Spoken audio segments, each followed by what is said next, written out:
नमस्कार विद्यार्थी मित्रो, आपण मागील तासाला प्राध्यापक पिगूची कल्याणकारी अर्थशास्त्राची संकल्पना अभ्यासली.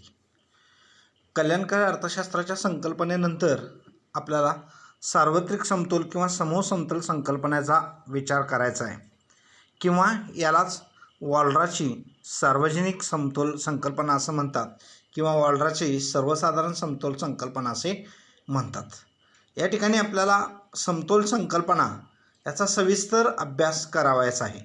आणि या समतोल संकल्पनेचा अभ्यास करत असताना काही गोष्टी पण आपल्याला पुढे गृहीत धराव्या लागतील. तर अर्थशास्त्राच्या अभ्यासात समतोल ही जी संकल्पना आहे याला फार महत्त्व आहे. सर्वसाधारणपणे पाहिलं गेलं तर समतोल म्हणजेच अशी अवस्था की जेथे स्थिरता प्राप्त झालेली आहे, जिथे स्थिरता प्राप्त झाली आहे आणि ती स्थिरता नुसती प्राप्त होऊन चालत नाही, तर अर्थव्यवस्था एका त्या विशिष्ट पातळीला टिकून राहते. अशा प्रकारची अवस्था म्हणजेच याला समतोल अवस्था असं म्हणतात. समतोल अवस्थेचे सर्वसाधारणपणे दोन प्रकार आहेत. एक आंशिक समतोल आणि दुसरा सार्वत्रिक समतोल.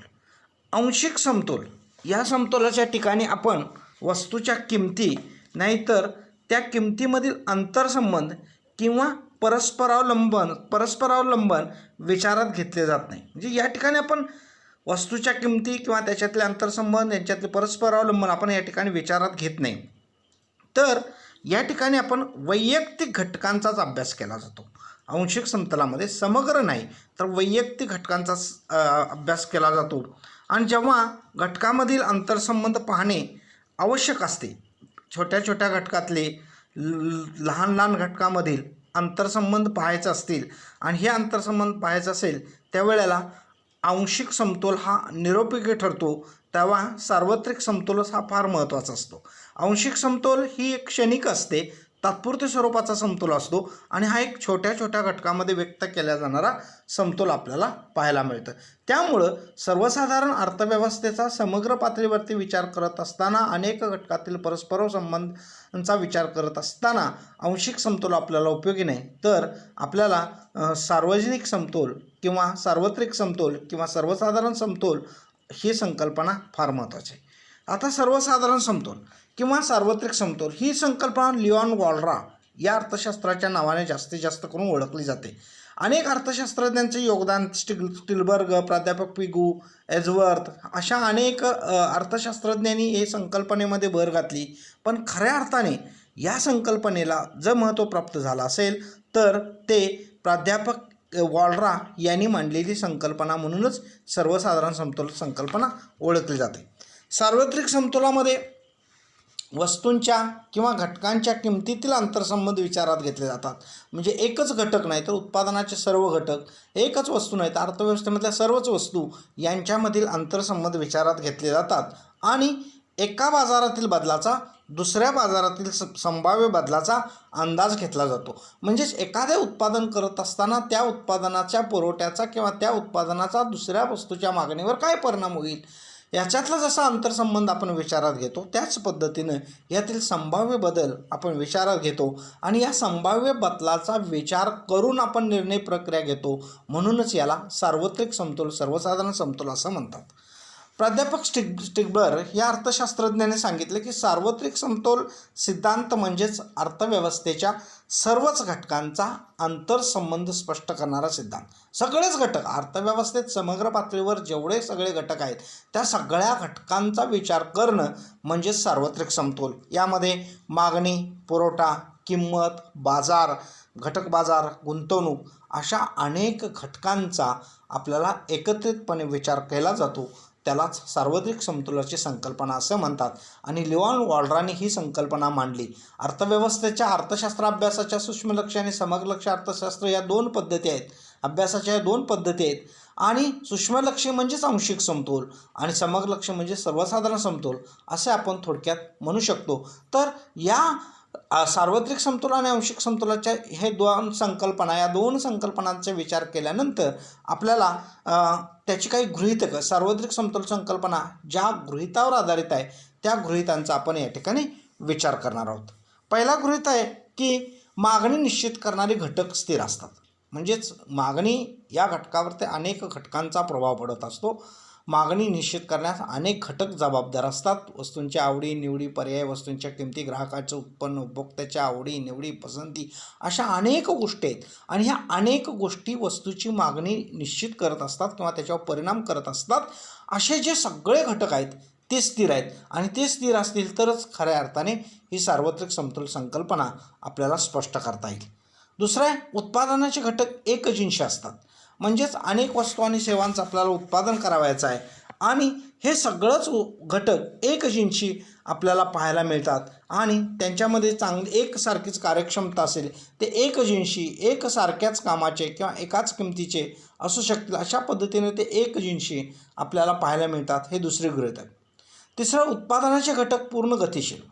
उत्पादनाचे घटक आहेत हे पूर्णपणे गतिशील आहेत. एका ठिकाणी दुसऱ्या ठिकाणी हे सतत पुढे जात असतात, कुठेही स्थलांतर करू शकतात, त्यांचं कुठेही ते नेता येतात, असे ते गतिशील आहेत. एका प्रांतातून दुसऱ्या प्रांतात सहज शक्य आहे आणि ते जाऊ शकतात.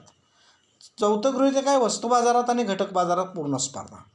बाजारपेठेंचे अनेक प्रकार आहेत, त्यामध्ये जी पूर्ण स्पर्धा आहे ती तशा प्रकारची बाजारपेठ ही वस्तू बाजार आणि घटक बाजारामध्ये सुद्धा आपल्याला पाहायला मिळते.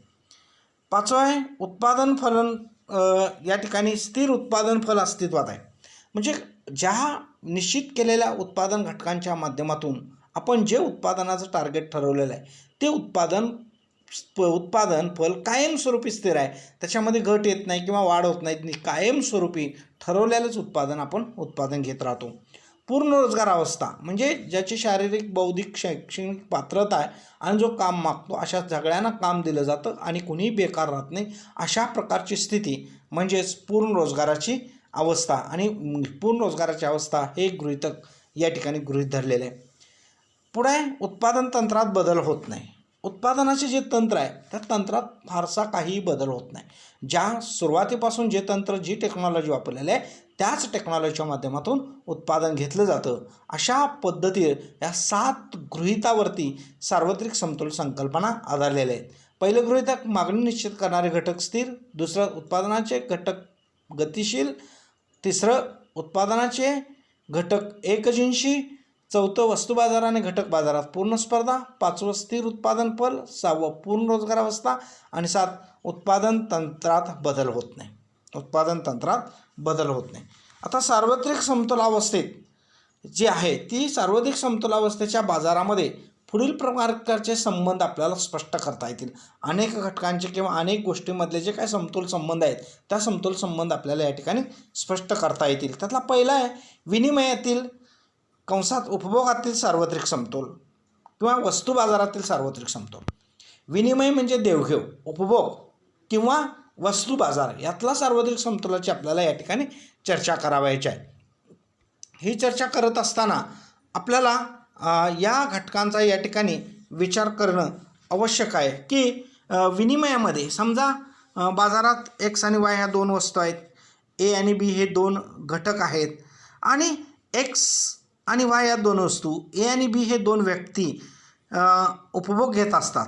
याच प्रतिमानाला 2x2 प्रतिमान असं नाव दिलेलं आहे. म्हणजे 2 वस्तू, 2 घटक आणि त्यांच्यातून होणारा समतोल ही अवस्था अशा पद्धतीने स्पष्ट करण्याचं या ठिकाणी प्रयत्न केलेला आहे. यालाच 2x2 प्रतिमान असं नाव दिलेलं आहे. ही संकल्पना एजवर्थ आकृतीच्या बॉक्स आकृतीच्या माध्यमातून स्पष्ट करता येते. ज्या ठिकाणी अनेक समवर्ती वक्र एकमेकांना स्पर्श करतात आणि या स्पर्शबिंदूतून जी काही रेषा काढली जाते तिलाच करार रेषा म्हणतात, कॉन्ट्रॅक्ट रेषा म्हणतात. आणि ज्या वेळेला ही अनेक समतोल बिंदूतून ही करार रेषा किंवा कॉन्ट्रॅक्ट रेषा जाते त्याच वेळेला खऱ्या अर्थाने समतोल होतो. म्हणजेच या ठिकाणी जे कोण 2 उपभोक्ते असतील त्या 2 उपभोक्त्यांना एक्स आणि वाय वस्तूचे सारख्याच प्रमाणात नग मिळतील किंवा त्यांची कार्यक्षमता समतोल त्या ठिकाणी साध्य झाला असेल. दुसरे, उत्पादनातील सार्वत्रिक समतोल. एखाद्या वस्तूचं उत्पादन करत असताना 2 उत्पादनाचे घटक, एक एक्स आणि एल आणि के हे 2 उत्पादनाचे घटक, श्रमिक आणि भांडवल, आणि एक्स आणि वाय ह्या 2 वस्तू आहेत. आणि ह्या 2 वस्तूंचे जे समवर्ती वक्र ज्या ठिकाणी उत्पादन घटकांना स्पर्श करतात आणि त्या स्पर्शबिंदूलाच समतोल बिंदू असं म्हणतात. अशाच वेळेला खऱ्या अर्थाने उत्पादनातील समतोल या ठिकाणी साधला जातो किंवा घटक बाजारातील समतोल त्या ठिकाणी साधला जातो. तिसरा समतोल आहे उपभोक्त्याचे संतोषाधिक्य. या ठिकाणी आपण उपभोक्त्याचे संतोषाधिक्य पाहत असताना प्रत्येक उपभोक्ता हा विवेकी असतो, अधिकाधिक समाधान मिळवण्याचा प्रयत्न करत असतो. साहजिकच शक्य तर तो वरच्या समोर पातळीवरती वक्रावर जाण्याचा प्रयत्न करतो. म्हणजेच तेथे किंमत रेषा आणि समोरती वक्र एकमेकाला स्पर्श करतात. ज्या ठिकाणी किंमत रेषा आणि समोरती वक्र एकमेकाला स्पर्श करतात त्याच ठिकाणी उपभोक्त्याचा समतोल साधला जातो. वरच्या पातळीवरचा समतोल बिंदू म्हणजे अधिक समाधान, त्याच्यावरच्या समोरती वक्रावर जाणं म्हणजे अधिक समाधान. आणि उपभोक्ता हा नेहमी विवेकी वर्तनानं, चांगल्या बुद्धिमत्तेनं त्याच्या सामाजिक वर्तनातून तो वरच्या पातळीवरती जाण्याचा नेहमी प्रयत्न करतो. त्याला उपभोगातील समतोल असं म्हणतात. पुढचा आहे या ठिकाणी उद्योग पेढीचा समतोल. उद्योग पेढीचा समतोल पाहत असताना पूर्ण स्पर्धेच्या बाजारात घटक बाजारात मागणी आणि पुरवठा यांचा समतोल, तर उद्योजक आणि उपभोक्ता यांचा समतोल या ठिकाणी विचारात घ्यावा लागतो. आणि हा समतोल पाहत असताना, उद्योग पेढीचा समतोल पाहत असताना पूर्ण स्पर्धा आणि अशा बाजारपेठेमध्ये मागणी आणि पुरवठ्यातनं जो काय समतोल निर्माण होतो तोच समतोल ग्राह्य धरला जातो. या ठिकाणी एक सूत्र दिलेलं आहे, मागणी पुरवठ्याचं फलन D=F कंसात P1 P2 P3 P1. म्हणजेच या ठिकाणी वस्तूच्या मागणीवर अनेक घटकांचा प्रभाव पडत असतो, परंतु वस्तूची किंमत ही या ठिकाणी फार महत्त्वाची असते. इतर घटकांच्यापेक्षा वस्तूच्या मागणीवर किंवा वस्तूच्या पुरवठ्यावर वस्तूच्या किमतीचा प्रभाव हा फार महत्त्वाचा आहे. या सार्वत्रिक समतोलाची संकल्पना आपण या ठिकाणी एक आकृती दिलेली आहे आणि या आकृतीच्या माध्यमातून स्पष्ट करण्याचा प्रयत्न केलेला आहे. ही जी काय उद्योग पेढीचा समतोल आहे, हे समतोल आपल्याला पुढील आकृतीच्या माध्यमातून स्पष्ट केलेलं आहे. आपल्यासमोर एक आकृती आहे. या आकृती मला दोन अक्ष आहेत, एक OY आणि OX. या ठिकाणी OY अक्षावर Y वस्तूचे नग आहेत, OX अक्षावर X वस्तूचे नग आहेत. त्याचबरोबर PL ही जी काही लाल रेषा आहे ती किंमत रेषा आहे, तिलाच किंमत रेषा असं म्हणतात. PCC हा जो वक्र आहे, PCC हा जो वक्र आहे किंवा AB ही रेषा आहे यालाच उत्पादन शक्यता वक्र म्हणतात. आणि IC हा उलटा आहे, हा समोरती वक्र असल्याचं आपल्याला पाहायला मिळतं. आणि मग या ठिकाणी आकृतीच्या माध्यमातून आपण ही समतोल अवस्था पाहत आहोत. आकृतीमध्ये आपल्याला E हा बिंदू दिसतोय, त्या बिंदूला समतोल बिंदू असं म्हणतात. कारण PL ह्या किंमत रेषेला उत्पादन शक्यता वक्र आणि समोरती वक्र आणि PL ही किंमत रेषा ह्यांचा समतोल एकाच बिंदूत झालेला आहे. एकाच बिंदूत ते एकमेकाला स्पर्श करतायत, म्हणून याला समतोल बिंदू असं म्हणतात. आणि हा समतोल बिंदू उपभोक्त्याचा समतोल बिंदू आहे. कारण X वस्तूची किंमत आणि Y वस्तूची किंमत आणि त्यांच्यामध्ये असणारा सीमांत पर्यायी दर या ठिकाणी साध्य होतो. उद्योगाचा समतोलसुद्धा या ठिकाणी या आकृतीच्या माध्यमातून स्पष्ट केला जातो. कारण PCC हे उत्पादन शक्यता वक्र आहे आणि AB ही किंमत रेषा आहे. आणि उत्पादन शक्यता वक्र आणि किंमत रेषा ही जर या ठिकाणी PL ही किंमत रेषा ही जर E बिंदूत एकमेकाला स्पर्श करत असतील तर E हा सुद्धा बिंदू या ठिकाणी उद्योगाचा समतोल बिंदू असल्याचं आपल्याला स्पष्ट करता येतं. आणि अशा पद्धतीनं या ठिकाणी ज्या ठिकाणी दोन वक्र एकमेकाला छेदतात त्याला समतोल बिंदू म्हणतात. उपभोक्त्याचा समतोल बिंदू E बिंदूत आहे कारण त्याला किंमत रेषा आणि किंमत रेषा समोरती वक्र आणि उत्पादन शक्यता वक्र एकमेकाला छेदतात. त्याच पद्धतीने उद्योगाचाही समतोल त्याच ठिकाणी आहे कारण किंमत रेषा आणि उत्पादन शक्यता वक्र आणि समोरती वक्र हे सुद्धा एकमेकांना छेदल्यात, म्हणून हा बिंदू उद्योगाचाही समतोल आहे आणि उपभोक्त्याचा सुद्धा समतोल बिंदू स्पष्ट करतो. त्याच्यानंतर पूर्णावस्थेतील समतोल हा एक घटक आहे की E जो आहे हा पूर्ण अवस्थेतला समतोल बिंदू आहे, हा पूर्ण सार्वत्रिक समतोल बिंदू आहे. कारण या अवस्थेमध्ये बघितलं तर सर्वच घटकांचा पूर्ण क्षमतेने वापरले गेलेले आहेत आणि या बिंदूत सर्वच घटक पूर्ण क्षमतेने वापरले गेले, मिळणारं उत्पादन हे सर्वोच्च आहे. त्यामुळे पूर्ण अवस्थेतील हा समतोल असं म्हणू शकतो. सारांश अशा पद्धतीने वरील पूर्ण स्पर्धेच्या बाजारातील आकृतीत दर्शवल्याप्रमाणे वस्तू बाजार, उपभोक्ता, घटक बाजार, उत्पादन, मागणी, पुरवठा ह्या सर्वच प्रकारचे समतोल त्या ठिकाणी झालेले आहेत. म्हणून याला सर्वसाधारण समतोल असे म्हणतात, म्हणून याला सार्वत्रिक समतोल असं म्हणतात किंवा याला वॉलराची सर्वसाधारण समतोल संकल्पना असेही म्हणतात. धन्यवाद.